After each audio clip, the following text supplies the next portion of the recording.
신용사회 미국에서 미국인들이 내일 없이 돈을 쓰고 있으나 주로 신용카드 등으로 지불하면서 매달 듀데이트 시한 안에 월 상환금을 납부하지 못하는 비율도 계속 높아지고 있습니다. 올 4월 현재 지난 1년 동안 지각벌금 또는 연체료를 낸 미국인들은 37%로 10명 중에 근 4명꼴로 나타났다고 CNBC가 30일 보도했습니다. 특히 젊은 세대일수록 제때 내지 못해 레이트피를 무는 비율이 크게 높아진 것으로 CNBC는 전했습니다. Z세대는 지각벌금을 문 비율이 무려 58%나 됐고 밀레니얼도 57%로 매우 높았습니다. 반면 X세대는 32%, 베이비 붐 세대는 13%에 그쳤습니다. 젊은 세대들이 레이트피를 무는 비율이 절반 이상을 기록하고 있는 이유는 이직이나 해고 등 일자리 변동 기간 중에 일시적인 재정난으로 월 상환금을 내지 못하는 경우가 있고 어카운트 관리를 제대로 하지 않고 있는 이유도 있는 것으로 해석되고 있습니다. 듀데이트 시한을 넘겨 레이트피, 지각벌금을 내는 종류를 보면 신용카드가 21%로 가장 흔한 것으로 조사됐습니다.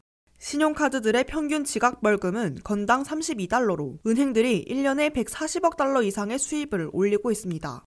바이든 행정부가 $32를 $8로 제한하는 조치를 적용하면 신용카드당 1년에 $220씩 절약하게 되고 은행들은 연체료 수입이 $100억 달러는 날아가게 됩니다.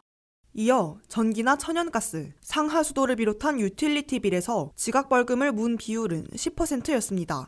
렌트비가 밀려 연체료를 낸 경우는 8%인 것으로 나타났습니다.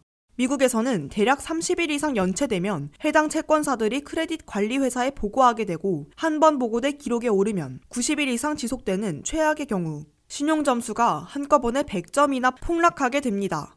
심한 경우에는 전기나 천연가스 등 유틸리티 공급이 끊어지게 됩니다. 할부 금융으로 산 자동차들은 해당 기관에게 빼앗기게 됩니다. 연체율이 가장 높은 신용카드의 경우 30일 연체 비율은 8.93%나 되고 90일 이상은 6.86%로 매우 높습니다. 자동차 할부금융의 경우 30일 연체는 7.94%인데 비해 90일 이상은 2.78%인데 그때에는 자동차를 회수해 가기 때문에 낮아지는 것으로 해석됩니다. 이에 비해 주택모기지의 경우 30일 연체율이 3.24%고 90일 이상은 0.92%인데 모기지 회사들도 90일 이상 연체될 경우 통상적으로 차압 절차에 들어가기 때문에 살던 집에서 쫓겨나게 됩니다. 학자융자금의 경우 30일 연체율은 0.18%이고 90일 이상 연체는 0.8%로 가장 낮은데 바이든 행정부의 잇따른 탕감 조치 덕분인 것으로 관측되고 있습니다. WKTV 뉴스 김미연입니다.